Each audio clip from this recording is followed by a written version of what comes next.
Les incertitudes en République démocratique du Congo. Ça, c'est le résumé de mon séjour ici dans ce pays où j'ai visité des projets de la MIVA suisse pour savoir si tout va bien, si l'argent est bien investi dans les moyens de transport. Mais nos organisations partenaires m'ont demandé quelle est ton impression et j'ai réfléchi et je dois vous dire, ce sont les incertitudes qui m'ont frappé. Ça veut dire, personnellement, j'avais beaucoup à attendre parce que on a raté le vol.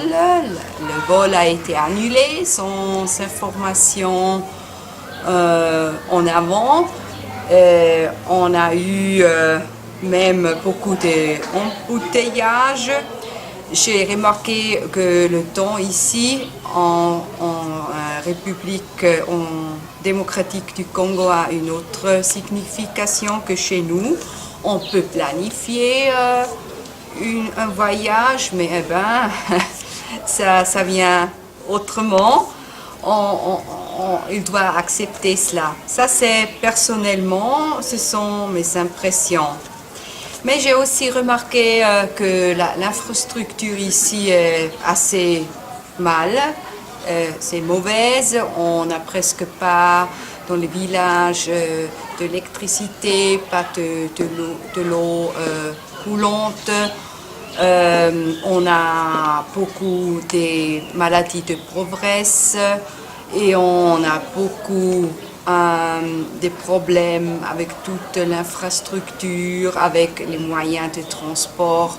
Et ça, c'est notre métier, la métier de MIVA Suisse. Le temps, comme je dis, ça ne compte pas beaucoup pour les Congolais parce que c'est la lutte de survivre ce qui compte pour eux. Et j'ai pas seulement visité des projets de la MIVA Suisse ici, j'ai aussi eu la possibilité de voir ce qui se passe, de parler avec les gens. Et surtout, c'était les destins individuels qui m'ont frappé tellement. Ça veut dire, pour vous donner un exemple, j'ai vu à Kinshasa, dans un centre médical, j'ai vu une personne, une jeune femme avec sida qui a attendu 8 heures pour une ambulance. Et quand j'avais quitté la maison, elle n'avait pas encore eu de l'aide qui pouvait l'emporter à l'hôpital. Alors ça, c'est vraiment très très grave parce qu'elle était très très malade, presque avant la mort, je pense. Je ne suis pas médecine, mais je pense que c'était vraiment très urgent de l'aider. Et j'ai vécu aussi un cas qui m'a touché beaucoup avec les enfants de la rue, avec des grossesses précoces où les jeunes femmes ont été abandonnées de leur famille, laissées seules avec le bébé et tout ça. Ça, c'est très très dur pour ces femmes. Il faut qu'on leur aide. Et de plus aussi, on a eu une demande pour un projet chez les enfants sourds. Mais les enfants sourds, quand je suis venue dans leur classe, ils m'ont fait signe avec leurs signes qu'ils ont vraiment besoin de moyens de transport, d'un bus qui les transporte parce que le chemin à l'école spéciale, c'est 15 km, 14 km et ça, c'est trop. Ils n'entendent rien, ils sont très handicapés.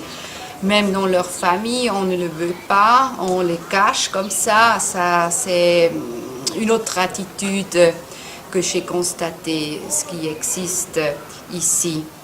Et aussi les femmes enceintes, ils m'ont ont fait une impression sans espoir. Ça, c'est aussi quelque chose que j'ai constaté.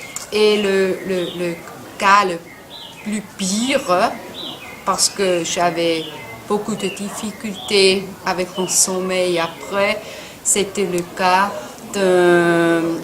dans une maison des enfants négligés, d'un petit garçon qui a été trouvé, enterré complètement jusqu'ici, parce qu'on a pensé qu'il est un sorcier. Et par hasard, on l'a trouvé, heureusement, mais il était plus mort que vivant. Et maintenant, après une année et après un an, il est encore traumatisé terriblement. Et ça veut dire l'aide est vraiment très importante pour ces personnes négligées, surtout les femmes et les enfants dans ce pays de la République démocratique du Congo.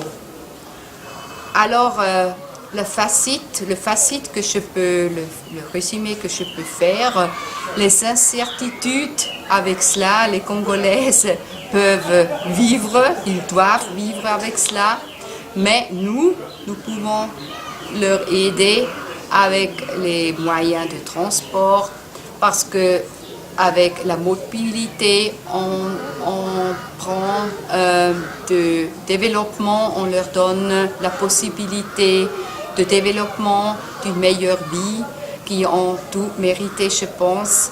Et avec l'aide de vous, chers amis de la MIVA Suisse, ça peut être possible qu'on peut réaliser ces projets qui sont très très importants pour les personnes négligées en Congo, mais même dans les autres pays. C'est pour cela que je vous prie de bien vouloir nous soutenir, et je vous prie aussi, si vous avez l'intérêt, de contacter MIVA ou bien de visiter notre website www.miva.ch, où vous trouvez des petites vidéoclips et de plus amples informations dans mon séjour ici en République démocratique du Congo. Merci pour votre intérêt, et même aussi merci beaucoup pour votre confiance envers notre institution d'entraide MIVA Suisse.